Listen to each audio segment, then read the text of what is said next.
Hello everyone, সবাই কেমন আছো বলো? আমি তো খুব ভালো আছি। আর সবাইকে গুড মর্নিং। আজকের ব্লগটা শুরু করলাম আমার আজকে খাওয়া দাওয়ার একটা ছোট্ট মিনি ব্লগ। তো এখানে আমি খেয়ে নিচ্ছি মৌরির জল, কারণ এই রকম ওয়েদারে আমাদেরকে পেট ঠান্ডা রাখাটাও খুব জরুরি। তারপরে সকালবেলায় আমি একটু খেয়ে নিলাম বিস্কুট, খেজুর আর কিছু আমন্ড, বাদাম। তারপরে তো আমি এখানে প্রকৃতির দৃশ্য উপভোগ করতে করতে খেয়ে নিচ্ছি।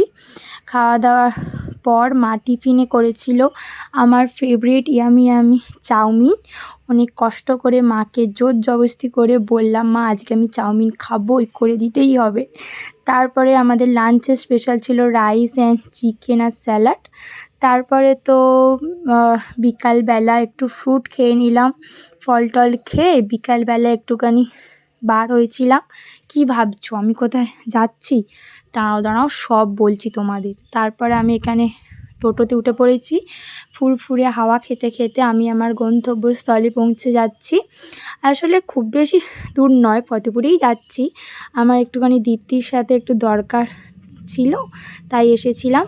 তারপরে বাড়ি ফেরার পথে ফুচকা খেয়ে ফাইনালি আমি এসে গেছি। সো এই ভিডিওটা তোমাদের যদি একটু ভালো লেগে থাকে তাহলে লাইক, কমেন্ট